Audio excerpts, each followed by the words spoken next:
Bismillahirrahmanirrahim. Alhamdulillah.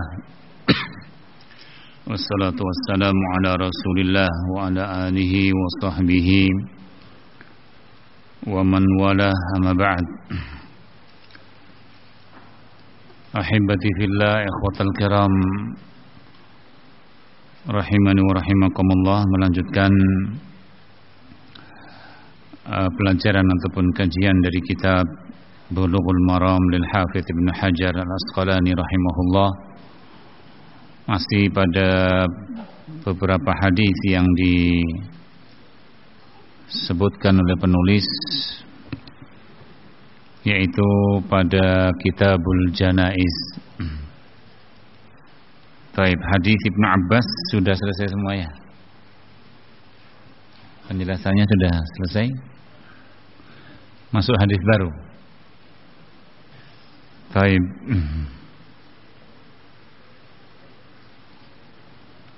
Qala al-muallif rahimahullah wa an Jabir radhiyallahu an, dari sahabat Jabir radhiyallahu anhu qala Rasulullah sallallahu alaihi wa ala alihi wasallam,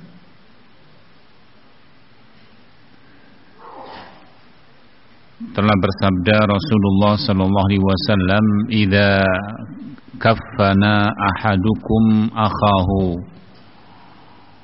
Apabila salah seorang di antara kalian mengkafani saudaranya. Apabila salah seorang di antara kalian mengkafani saudaranya. Qala falyuhsin kafanahu, maka hendaknya dia perbagus mengkafaninya ataupun kafannya. Dia perbagus kafannya. Hadis dikatakan oleh muallif rawahu Muslim. Qala syarih, berkata Fadilatul Syekh Muhammad bin Shalih Al-Utsaimin, al-murad bil akh, yang dimaksud dalam hadis ini apabila salah seorang di antara kalian mengkafani saudaranya, akhun. Akhun ini kan kalau di dalam konteks baik itu di Quran maupun di hadis, itu bisa dikatakan kalimat akhun, saudara yang memiliki apa? Kerabat. Memiliki kerabat. Seperti akhun baik itu syaqik, dia saudara sekandung, misalnya seayah, seibu, atau dia saudara tapi beda ibu tapi satu ayah. Naam. Namun di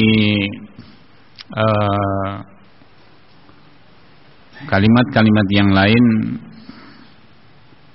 akhun itu juga bermakna saudara yang di situ umum, misalnya sepemahaman atau seakidah.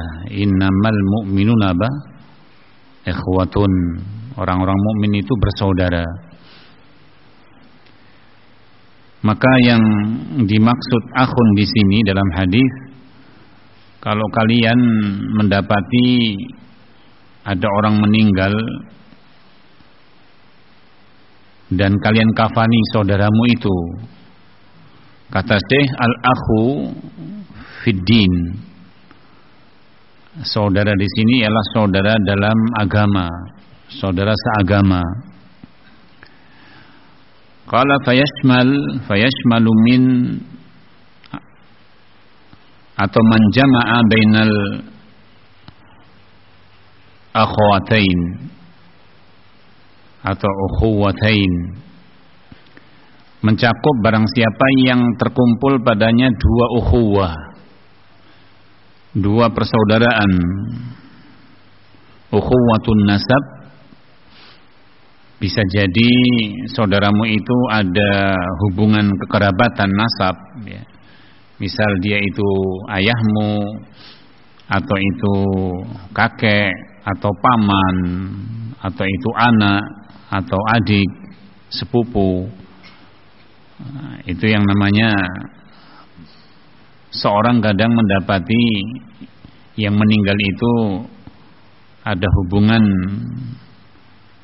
ukhuwah di sini, baik nasab wa ukhuwatu ad-din. Dan bisa jadi di situ padanya juga karena dia sama agamanya, yaitu dia muslim. Namun kalau dia bukan saudara yang ada kekerabatan, tetapi di situ ada unsur seagama, maka tetap dikatakan dia saudaramu. Hadis ini mencakup idza kaffana ahadukum akhahu. Artinya kita punya tetangga, kemudian ada yang meninggal dan dia muslim dan tidak ada misalnya mengurusi, wajib bagi seorang untuk mengkafaninya. Itu yang pertama, mufradat hadis, penjelasan bahwa idza kaffana ahadukum akhahu, akhun itu mencakup ukhuwatun nasab wa ukhuwatud din. Apakah ada hubungan kekerabatan dan dia beragama yang sama, atau tidak ada hubungan kekerabatan tetapi dia apa? Agamanya sama. Kemudian kata Nabi, kalau dia itu saudaramu dan apalagi agamanya sama, muslim, atau dia bukan saudaramu tetapi dia muslim, falyuhsin kafanahu, maka perbagus kafannya. Artinya jangan sembarangan, karena muslim itu mukram, muslim itu dimuliakan, hayyan wa mayyitan. Seorang muslim itu dimuliakan baik waktu hidup maupun ketika dia meninggal. Artinya tetap dihormati, dijaga kehormatannya. Maka tidak boleh seorang memakan kehormatan saudaranya. Ada termasuk sedikit tasliyah. Sebagai selingan, ada seorang badui. Seorang badui itu dia kencing kemudian mengenai kaumnya. Artinya mungkin kencing terus ima di situ mengenai badan atau mengenai air terus dikonsumsi. Nah, di situ kaumnya bertanya, mahadhi, apa ini? Air ini air apa ini? Si badui tadi mengatakan ma'ul baul, air kencing. Walima, lalu kenapa kok kamu sampai kencing kemudian mengenai kami? Qala akaltum irdi. Akaltum apa? Irdi. Kalian sudah memakan kehormatanku. Ya, mungkin dicela, disakiti, dikritik yang tidak beralasan. Kan begitu ya. Orang kan misalnya mengata-ngatai saudaranya, berarti kan memakan kehormatannya ya. Dihalalkan kehormatannya, dijelek-jelekkan, dijatuhkan, direndahkan. Qala wal baulu ma yukal lahmuhu halal, katanya. Nah, air kencing kalau keluar dari sesuatu yang halal dimakan, ya halal, kan begitu. Kalian menghalalkan kehormatanku, sehingga ketika aku kencing, ya makanya air kencingku halal. Kalian menghalalkan kehormatanku, dikatakan apa? Al baulu ma yukal lahmuhu halal. Jadi seorang itu ketika memakan yaitu kehormatan saudaranya kan seperti memakan dagingnya, kan begitu ya, faham? Makanya Badui tadi beralasan, loh kok kencing kamu halalkan? Ya betul, kalian sudah memakan kehormatanku, maka dikan al-baulu ma yukal lahmuhu halal. Jadi air kencing dari sumber sesuatu yang dihalalkan dimakan, ya halal saja kan begitu ya. Itu sedikit barakallahu fikum cerita ya yang mudhikah, artinya kadang membuat seorang tertawa tapi bukan kemudian ada unsur kebohongan kan begitu ya. Tapi nanti jangan sampai terus ada, saya itu tiap hari di jelek-jelekkan, tak kencingi aja lah air minumnya. Terus nanti temanku, kamu tuh ngapa lo kok ngencingi air minum saya? Kan kamu makan kehormatanku. Wal baulu ma yukal lahmuhu halal. Jangan dipraktekkan ya. Ini hanya cerita. Baik.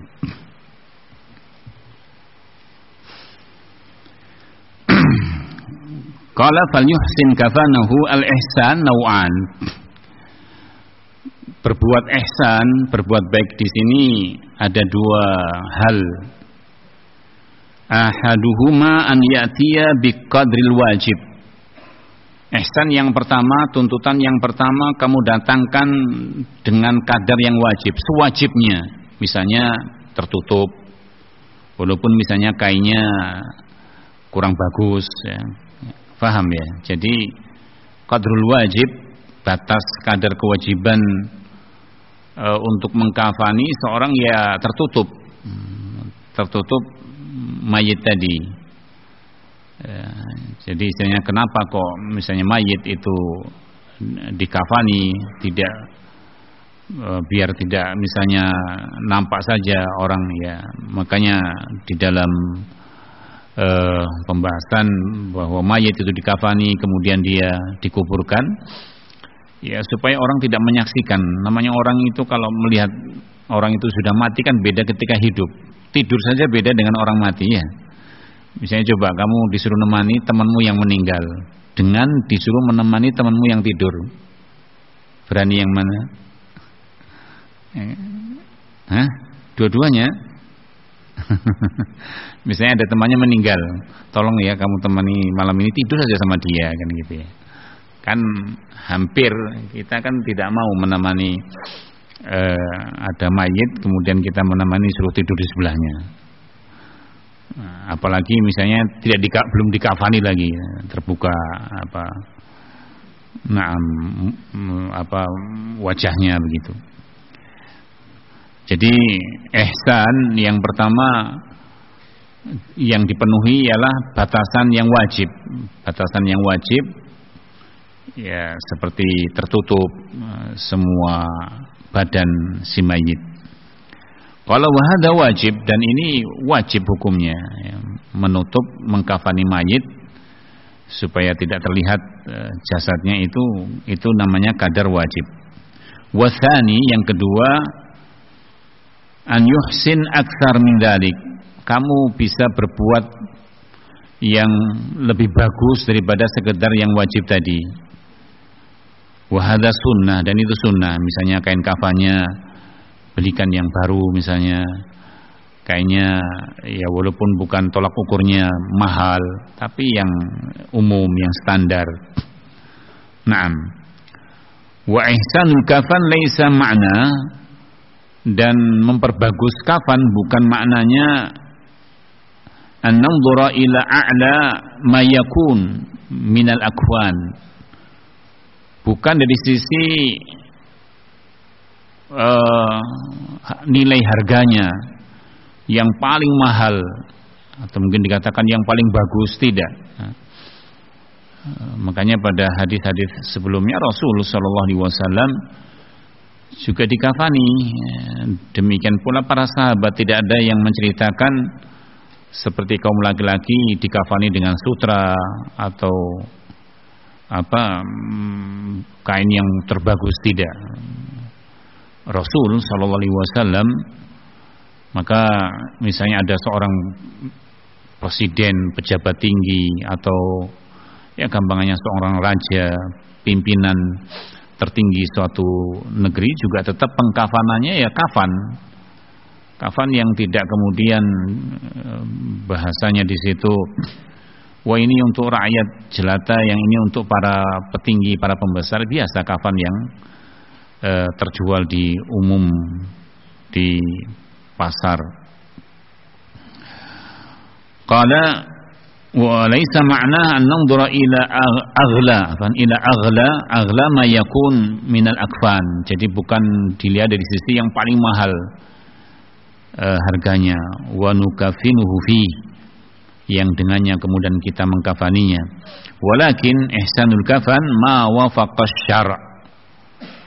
Tapi yang dimaksud ihsan adalah suatu tindakan memilih misalnya kainnya itu yang mencocoki syariat, yang mencocoki apa? Syariat. Seperti tidak menggunakan sutra, atau tidak kemudian menggunakan kafan yang di situ mengandung kepada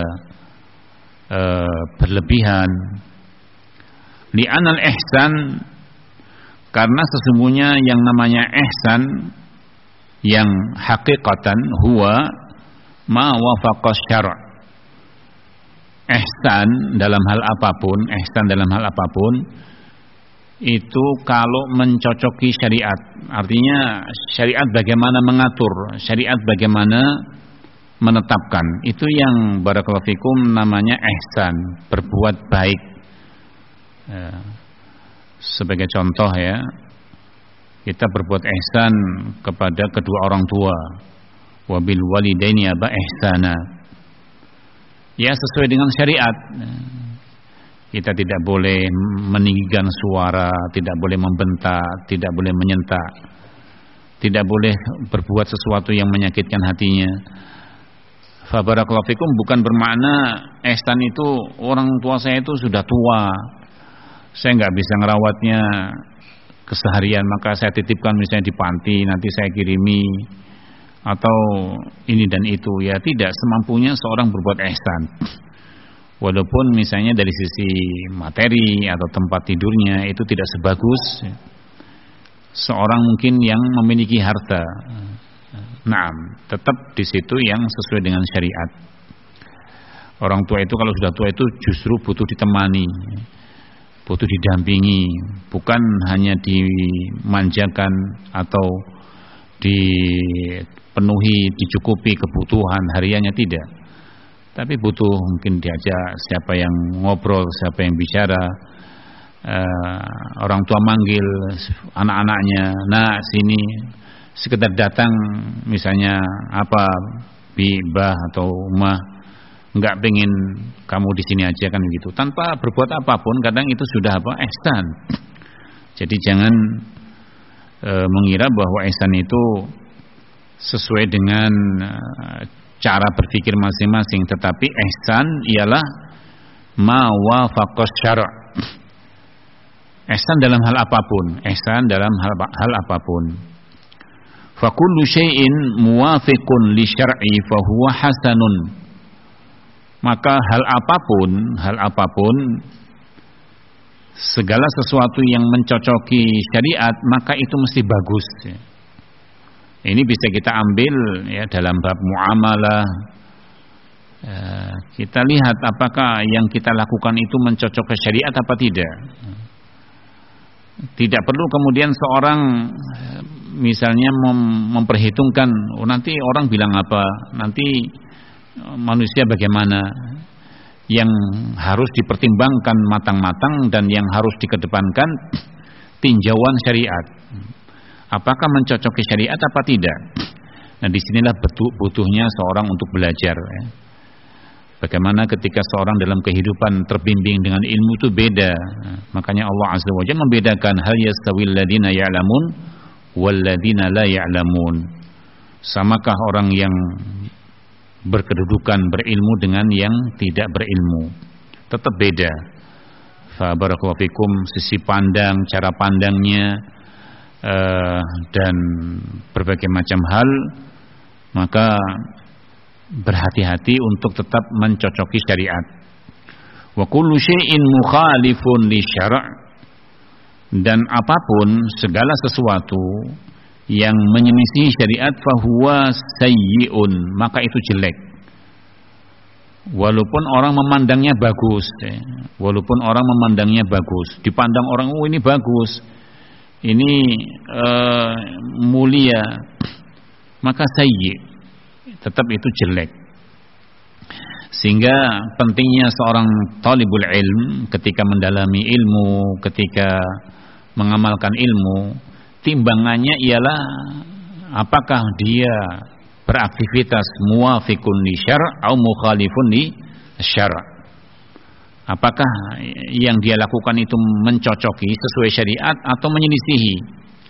Nah, kadang orang tidak berpikir panjang, makanya dikatakan kesabaran, ya. Kesabaran manakala kita barakallahu fikum melakukan apa yang Allah perintahkan, kemudian berbagai macam cobaan, sabar yang kita lakukan dengan berbagai macam risiko itu tidak seberapa dengan kenikmatan yang Allah datangkan kelak, misalnya jannahnya, ya nggak seberapa, nggak sebanding, tidak apa sebanding. Pun demikian, seorang ketika menyelisih syariat, mukhalifun syara', kelezatan yang dia nikmati. Misalnya orang dengan hartanya, na'udzubillah, dia pakai judi misalnya, dia pakai minuman keras misalnya, dia pakai dihambur-hamburkan untuk perkara yang haram. Nah, kesenangan tadi, kenikmatan yang dia nikmati tadi, itu tidak seberapa dengan apa akibat nanti uqubah. Kelezatan yang kamu rasakan nanti tidak seberapa barakallahu fikum ketika nanti suatu saat Allah memberikan uqubah. Kamu bersenang-senang sesaat, tetapi uqubahnya wakhimah, berat. Sama tadi bahwa ketika seorang sabar di dalam taat kepada Allah, walaupun misalnya dengan kehidupan yang kurang, berbagai macam resiko harus dihadapi. Apa tadi? Kesulitan, payahnya itu belum seberapa dengan kenikmatan akibat dari kesabaran yang seorang jalani. Terlebih kemudian dalam perihal ini ialah seorang ketika menuntut ilmu. Jadi ibu, ayah itu tidak sepantasnya bagi seorang thalibul ilmi, mungkin dia marahi, dia benci. Banyak kisah-kisah yang menyebutkan andilnya seorang ibu, ya. Ada kisah seperti saya lupa, salah satu keluarga Al-Syekh, nah, itu satu ketika mengimami, ya, khatam Quran. Ketika mengimami Ramadan mungkin ada kesalahan menghafal ini dan kurang mutqin. Suatu ketika ditegur oleh orang yang sepuh, kamu itu loh ngimami Ramadan aja kok misalnya apa ini lupa, itu lupa. Pulang sampai rumah dia sampaikan ke ibunya, Bu, saya tidak akan ke masjid sama sekali. Lah kenapa kamu itu kok gelisah, gundah gulana? Tadi ngimami, ya namanya wajar orang misalnya kadang mengimami itu ada keduluan. Lah memang kenapa kamu kenapa? Saya ditegur. Sudah jangan jadi imam lagi kan begitu. Pulang seolah ingin bersumpah tidak mau ke masjid lagi. Abadan katanya. Kata si ibu, tidak. Bahkan sebaliknya, kamu harus ke masjid. Dari situ ibunya mengantar. Ya sudah, tiap hari saya antar kamu untuk datang kepada seorang syekh untuk disimak, ditunggu oleh ibunya. Selesai ditemani pulang, terus begitu. Datang Ramadan berikutnya hampir dikatakan tidak ada kesalahan di dalam apa mengimami ketika tarawih. Itu kan berarti kan apa? Dorongan semangat seorang ibu. Dorongan semangat ibu. Maka barakallahu fikum, jangan melupakan, ya. Misalnya seorang ketika mondok atau dalam kondisi apa gitu, ya, telepon ibunya, Mi misalnya apa, doakan, ya. Tidak hanya Mi kirim mie, jajan mie gini, minta doa ibunya, ya, minta doa ibunya. Seorang ibu ketika berdoa mungkin hanya sesaat, ya, mungkin hanya sesaat itu, masya Allah. Ada kisah, ada seorang pemuda, ya mungkin gampangnya seusia kalian lah, mungkin mengalami futur ketika mondok. dia lebih memilih untuk kerja. Subhanallah, apa yang dia beli? Mukena dia hadiahkan kepada uminya. Nah ketika pulang, umi itu punya mukena banyak. Iya mi, biar umi kalau sholat ingat aku, doakan aku. Coba, kan masih harapan ya. Harapan ya, seorang ibu misalnya memakai mukena yang dihadiahkan oleh anaknya, kan tetap mendoakan, ya Allah anak saya begini, selamatkan dia, luruskan dia, kan begitu. Barakallahu fikum, doa itu luar biasa ya, mendatangkan sebuah keajaiban yang kadang-kadang seorang tidak tahu dari mana asal usul suatu kejadian itu, kadang karena sebuah sebab doa.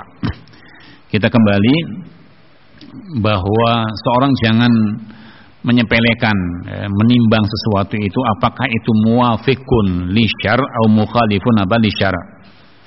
Apakah muwafiq ataukah mukhalif? Karena di balik itu tadi, ketika ada kecocokan dengan syariat mungkin berisiko banyak, tetapi akibatnya itu luar biasa. Sama mukhalifus syara' itu mungkin menyenangkan, tapi ingat, kesenangan dia hanya sesaat, akibatnya besar pula, yaitu hukuman dari Allah Subhanahu wa taala. Maka sesuatu yang menyelisih syariat walaupun dipandang orang itu bagus, tetapi itu apa? Sayyi. Itu jelek, itu buruk. Walaysa bil hasan, dan bukan perkara yang bagus. Bukan perkara yang bagus. Wa hadza nadhiru qaulir Rasuli sallallahu alaihi wasallam, dan hal ini serupa dengan hadis Nabi sallallahu alaihi wasallam yang diriwayatkan oleh Imam Muslim dari sahabat Shaddad bin Aus. Rasul sallallahu alaihi wasallam menyebutkan, idza qataltum fa'ahsinul qitlah. Kalau kamu membunuh, maka perbaguslah dalam membunuh. Ya, membunuh apapun, misalnya kadang hewan, cara membunuhnya mungkin harus dengan apa? Mubidat, dengan cara menyemprotkan apa misalnya obat-obat yang di situ mematikan. Salah satu contoh di sini qala wa baina fima atau bayyana fima sabaq anna hadza la yunafi ar-rajma ats-tsabit lizani al-muhsan. Telah kita jelaskan pada pembahasan sebelumnya yang sudah lewat bahwa idza qataltum fa ahsinul qitla, kalau kamu membunuh, ini kan asalnya riwayat yang di situ juga wa idza dzabhtum fa ahsinul dzibha, kalau kamu menyembelih maka perbagus di dalam menyembelih. Salah satu hal yang dijelaskan Nabi, falyuhidda ahadukum syafratahu, hendaknya kalau menyembelih itu pertajam mata pisaunya, ditajamkan. Karena itu apa?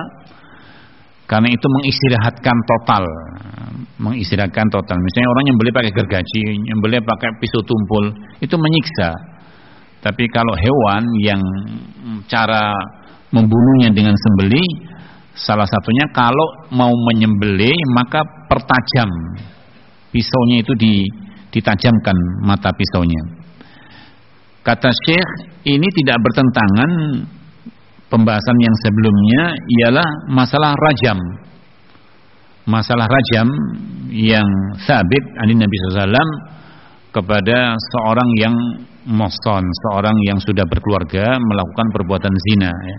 Misalnya ada seorang suami atau seorang istri, laki-laki, perempuan yang dia sudah memasuki dunia rumah tangga, kemudian melakukan apa? Perzinaan, maka dirajam. Kan sakit ya, dilempari sampai apa? Sampai meninggal. Orang kan daripada saya dilempari sekali mungkin ditembak atau dipenggal, ya, ini justru yang paling bagus, bahwa membunuh tentang kasus orang yang dirajam itu dengan dilempari tadi, dan itu terbagus syariat. Terbagus apa? Syariat. Beda kalau di situ apa? Qisas, an-nafsu bin nafs. Misalnya ada orang membunuh, keluarganya tetap meminta untuk qisas. tidak menerima barakallahu fikum tebusan, misalnya diputuskan, kemudian lobi di sidang dan ini seterusnya, bahwa kami tidak menerima jiwa dengan jiwa. Karena pada sebagian ketika orang membunuh itu bisa, misalnya kalau misalnya keluarga besarnya memaafkan, ya sudah, membayar denda. Denda jiwa itu kalau dulu di Timur Tengah itu hampir 7 ribuan real. Berapa? Artinya bisa miliar ya. Baik. Makanya di beberapa tempat itu betul-betul di dalam mengkisos, mereka membunuhnya juga bukan sembarangan. Misalnya dipotong telinganya dulu, dipotong tangannya dulu. Potong tangan kan bisa meninggal juga. Nah, tapi betul-betul dipercepat ya. Contohnya di sebagian tempat dengan dipenggal. Dengan seorang ruku itu dipenggal lehernya. Tembak ya, wallahu alam, dari beberapa cerita ya, dulu kita sempat ada sebagian yang menceritakan ada ketika melakukan eksekusi, dia termasuk eksekutor.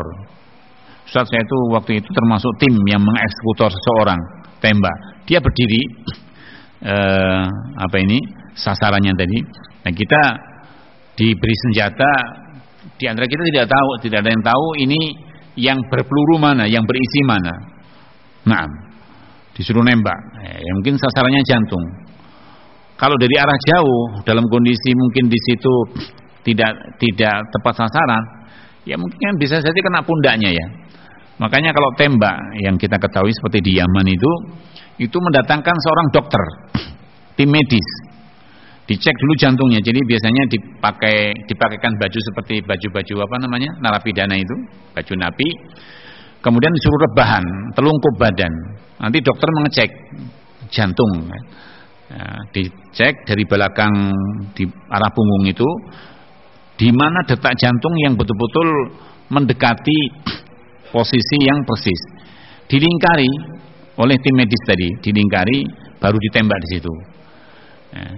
Ini artinya senjata itu nempel, pucuk senjatanya itu nempel pada badannya, artinya mesti kena gitu ya, bukan dari jarak jauh kan bisa saja meleset kan begitu ya.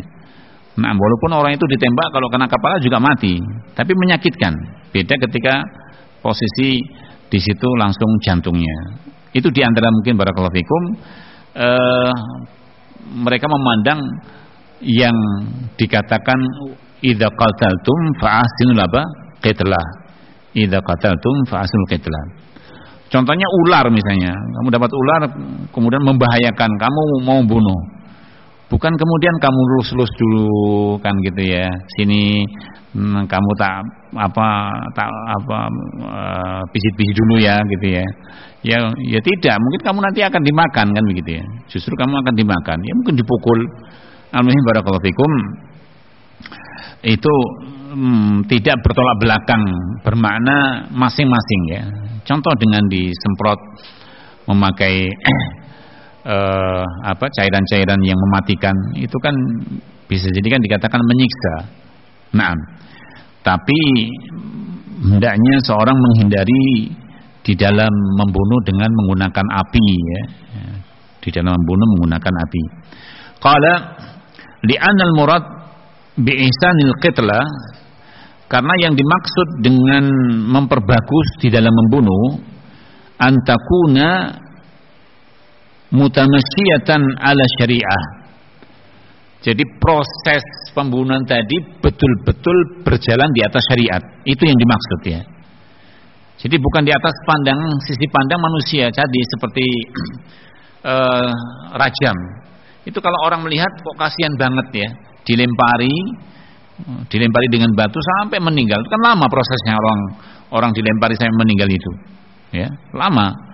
Tetapi justru itulah. Nah, kesimpulan yang dikatakan Syekh bahwa memperbagus membunuh itu kalau caranya itu berjalan di atas apa? Syariat. Syariat bagaimana mengaturnya? Makanya ketika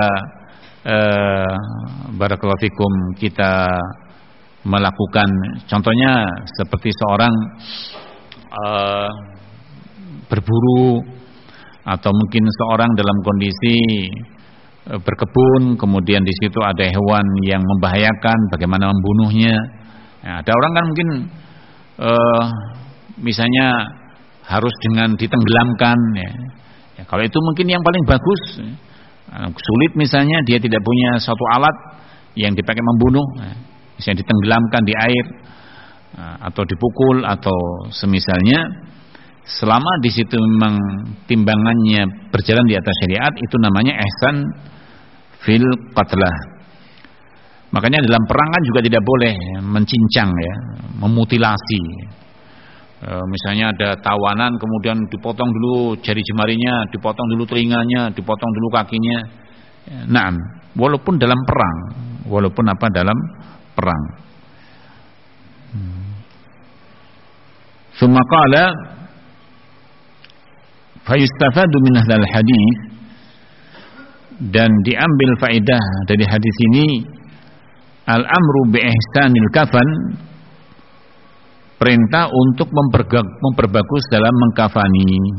Liqauli sallallahu alaihi wasallam falyuhsin kafanahu, hendaknya memperbagus kafannya bihaitsu yukafinuhu alal wajhil masyru', yaitu dikafani dalam bentuk yang disyariatkan, dalam bentuk yang disyariatkan. Itu diantara faedah yang pertama yang disebutkan oleh muallif rahimahullah. Taib, summa qala al-muallif tsaniyan, yang kedua, faedah yang kedua, hadis ini juga memberikan faedah kepada kita isti'malul alfaz, pemakaian, penggunaan lafaz, kata-kata yang kita pakai di dalam kita berbicara. Nabi SAW itu mengajarkan allati tajlubu al-hunuwa wasyafaqah. Hadis ini mengajarkan bahwa seorang muslim itu hendaknya memilih di dalam menggunakan kata-kata bahasa, itu memilih lafaz yang di situ mendatangkan hal yang mengandung al-hunu. Al-hunu ini yang mengundang penuh rasa kasih dan syafaqah, dan hal yang mengundang rasa sayang.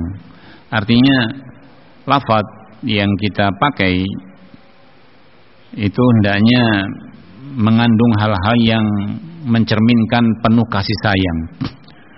Bukan misalnya berisi permusuhan, bukan berisi kepada kebencian. Misalnya seorang suami kepada istri, atau sebaliknya istri kepada suami, atau seorang ayah kepada anak, atau seorang anak misalnya kepada bapaknya. Liqaulihi akhahu. Jadi di sini Nabi SAW di dalam melafatkan idza kaffana ahadukum, misalnya kan bisa dikatakan ghairahu, selain dia. Makanya di dalam terkhusus ya, misalnya majelis resmi, Rasul sallallahu alaihi wasallam seperti yang dikatakan, kana idza shalla qasada wa idza khataba qasada. Nabi itu kalau sholat itu pertengahan, yaitu bermaksud tidak memanjangkan panjang dan juga tidak singkat banget.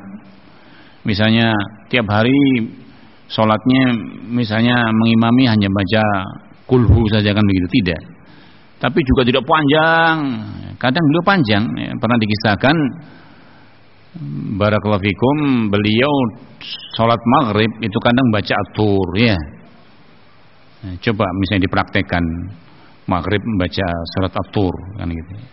Artinya mungkin terjadi kegelisahan. Bahkan disebutkan dalam riwayat itu maghrib dengan membaca surat al-A'raf dengan dibagi 2 rakaat.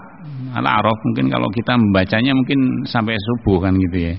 Artinya isya 14 belum selesai ya. Nah Nah, mungkin tingkat kemungkinan apa kan begitu ya. Kadang beliau, tetapi umumnya idza shalla qasada wa idza khataba qasada. Khutbah pun begitu. Makanya Syekh rahimahullah, Syekh Utsaimin itu menafsirkan apa sih yang dimaksud dengan kalau khutbah itu pertengahan. Dikatakan bukan khafif, yang pendek banget, yang ringan banget, yang mukhil, yang enggak ada artinya. Misalnya khutbah, assalamualaikum, kemudian alhamdulillah, kemudian kaum muslimin bertakwalah kepada Allah, lakukanlah perintah yang Allah perintahkan dan jauhi larangannya. Aqulu qouli hadza wa astaghfirullah. Ya memang bernilai, berisi, tetapi jangan sampai yang mukhil. Atau dikatakan syaqilun, orang dikatakan mungkin retorikanya bagus. Makanya sebagian sahabat ketika berkhutbah itu wajiz, dia pendek, kemudian juga ablagh dan berisi padat. Akhirnya ditegur. Ada sebagian, kenapa kamu khutbahnya bagus, berisi? Lau tanafasta, andai kamu perpanjang, andai kata kamu perpanjang. Kemudian dijelaskan, inna minal bayani la sihra. Sungguhnya penjelasan itu kadang-kadang seperti sihir. Masih Muslim mengatakan sihir itu ada yang halal. Sihir itu ada yang halal. Bagaimana sihir halal? Kalau seorang menggunakan kemampuan dalam beretorika, kemampuan dalam berbahasa, menjelaskan, itu ablagh, gamblang, jelas. Makanya kan Irbad bin Sariyah, Rasulullah ketika memberi mau'izah apa dikatakan, wajilat apa? Minhal qulub wa dharafat minhal uyun. Membekas pada hati kami, membuat air mata kami berlinang. Karena pendek. Begitu ya. Tapi berisi, begitu. Bukan kemudian panjang tapi di situ apa, barakallahu fikum, memberatkan. Atau pendek tapi enggak ada artinya, kurang berarti. Karena kalau sampai panjang kan membuat sa'amah, membuat kebosanan. Bahkan Ibnu Mas'ud ketika memberikan nasihat kepada murid-muridnya per hari Kamis, dikatakan engkau dalam menyampaikan sesuatu itu jelas sekali, gamblang sekali, bagus sekali. Bagaimana kalau tiap hari? Maka dijawab, kana nabiyata khawwaluna. Nabi itu memilih-milih hari dalam memberikan apa? Nasihat. Barakallahu fikum. Namun sependek apapun itu juga harus tepat di dalam memilih kata. Makanya Nabi pernah dilapori ada seorang khutbah. Qala man ata Allah wa rasulahu faqad rasyada. Isi khutbahnya kan pendek, dikatakan barang siapa yang mentaati Allah dan Rasulnya dia mendapatkan petunjuk. Wa man ya'sihima faqad ghawa, wa man ya'sihima faqad ghawa. Barang siapa yang mendurhakai keduanya, yaitu siapa yang dimaksud, mendurhakai Allah dan Rasulnya, dia sesat. Kata Nabi, bi'sal khatib, sejelek-jelek khatib dia. Sejelek-jelek khatib dia. Dari mana sisi? Tadi dikatakan apa? Khafif tapi mukhil, ringan tapi nggak ada artinya. Bagaimana kok nggak ada artinya? Tadi dia mengatakan waman ya'sihima, barang siapa yang mendurhakai keduanya, Allah dan Rasulnya. Kata Nabi, waman ya'sillah wa rasulahu. Jangan disingkat di situ. Dia mengatakan man yuti'illaha wa rasulahu faqad rasyada wa man ya'sihima faqad ghawa. Kata Nabi, bi'sal khatib. Ini sejelek-jelek khatib dia. Kenapa dia menyingkat wa man ya'sillaha wa rasulahu? Faham ya? Jadi bukan kemudian seorang ketika khatib hafalannya masya Allah kemana-mana, ayat semua dari mulai ujung, misalnya sekian banyak lembar dibaca semua. Orang mungkin mengatakan terpukau hafalannya, dia membaca hadis panjang begini. Ya, orang akan mengatakan intinya siapa? Tadi saya bingung dibacakan ayat, bacakan hadis, nggak mudeng isinya. Berarti kan apa? Di situ seorang mungkin terkesima. Makanya dikatakan kalau seorang punya kepandaian dalam berbicara, yang dikatakan inna minal bayan la sihra, penjelasan itu sihir, yaitu bisa menyihir orang. Kalau dengan retorikanya itu dia kelabui manusia, hal yang buruk dikatakan menjadi bagus, hal yang bagus menjadi buruk, yang benar jadi keliru, yang salah jadi benar, itu yang tercela. Tetapi kalau seorang punya kemampuan menjelaskan, kemudian orang mudah memahami, ya itulah yang diharapkan. Maka dikatakan isti'malu alfad. Isti'mal alfad. Kita belajar di dalam pemakaian penggunaan lafaz itu barakallahu fikum yang mengandung nilai tadi mendatangkan penuh kasih sayang. Qala hal yu'khad min hadzal hadits anna ghairu muslim la yukfan. Apakah diambil dari hadis ini, semata-mata dari hadis ini, bahwa orang kafir selain muslim itu tidak dikafani? Berdasarkan dohirnya apa? Idza kafana ahadukum akhahu, ya, akhahu muslim. Dohirnya kalau selain muslim berarti kan tidak dikafani. Liqaulihi idza kafana akhahu au yuqal innahu maskutun anhu, atau sesuatu yang di situ dikatakan tidaklah kemudian ada sebuah pembahasan yang seorang dengannya diambil sebuah kesimpulan. Qala adh-dhahir annahu maskutun an, yang zahir bahwa hadis ini tidaklah kemudian diambil bahwa darinya orang selain muslim itu tidak dikafani. Li'anna law aradna an na'khudha bil mafhum, karena kalau sampai kita mengambil hadis ini mafhumnya kan selain muslim kan tidak dikafani, ya. Qala laqulna wa idza kafana ghairal muslim fala yuhsin kafanahu fayakunu dzalika dalilan ala jawazi takfin. Artinya kalau kita mengambil mafhumnya berarti apa? Selain muslim ya tetap di situ tidak dikafani atau dikafani, tapi jangan memperbagus pengkafanannya.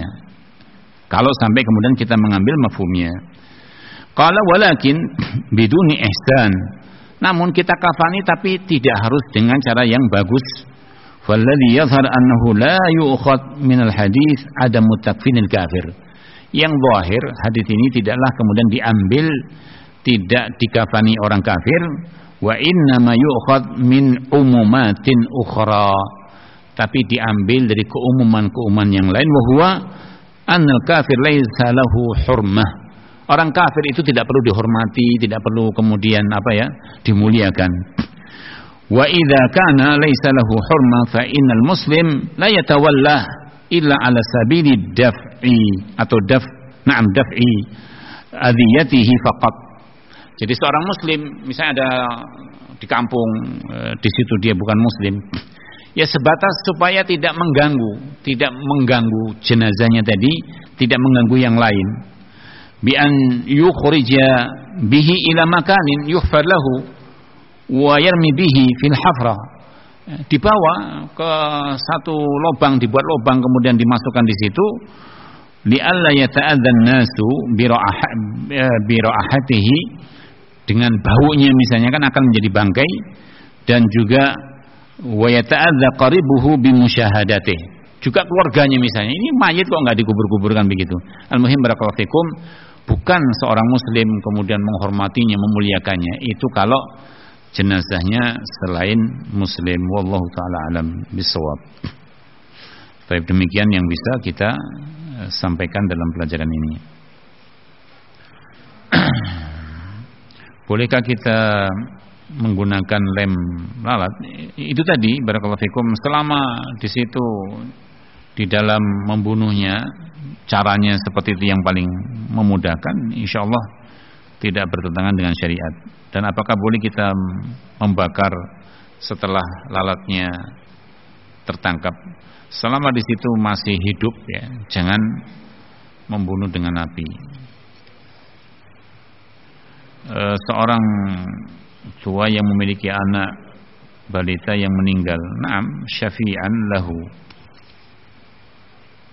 diharapkan akan memberi syafaat kepada kedua orang tuanya dengan persyaratan, ya, dengan persyaratan kedua orang tuanya muslim. Apakah orang yang mengerjakan sholat rawatib secara otomatis mendapatkan keutamaan? Ya tidak. Berdasarkan kepada misalnya niatnya, rukun-rukun yang dia kerjakan, kewajiban-kewajibannya, tidak otomatis. Seperti seorang yang berjihad fisabilillah, berangkat jihad tidak otomatis mendapatkan apa? Pahala jihad. Apakah seorang yang makan dengan hasil yang haram, lalu makanan tersebut berubah menjadi daging yang menempel pada tubuhnya, apakah daging tersebut menjadi haram? Maksudnya daging orang tadi? Ya bertobat insyaallah akan membersihkan. At-taubah tajubu ma qablahu. Taubat itu akan membersihkan apa yang sudah berlalu. Seperti Islam. Sama ya, lebah dengan api membunuh dihindari. Apakah boleh sang khatib menangis karena kata-katanya? Maksudnya ya mungkin dia juga terbawa, artinya memberikan asar pada dirinya, boleh. Naam. Selama itu bukan kemudian tasannu'an ya, artinya bukan dia buat-buat, tapi seorang kadang-kadang ya jangankan khatib ya, misalnya seorang mengimami itu maka dikatakan termasuk keindahan Al-Quran yang tidak bisa ditandingi oleh yang lain. Itu kadang dibacakan saja sudah memberikan pengaruh pada jiwa seseorang, pada diri seorang. Baik, demikian yang bisa kita sampaikan. Mohon maaf, kita cukupkan. Subhanakallahumma wa bihamdika asyhadu an la ilaha illa anta astaghfiruka wa atubu ilaik. Wa sallallahu ala nabiyyina Muhammad wa ala alihi wa sahbihi wa sallam. Alhamdulillahirabbil alamin.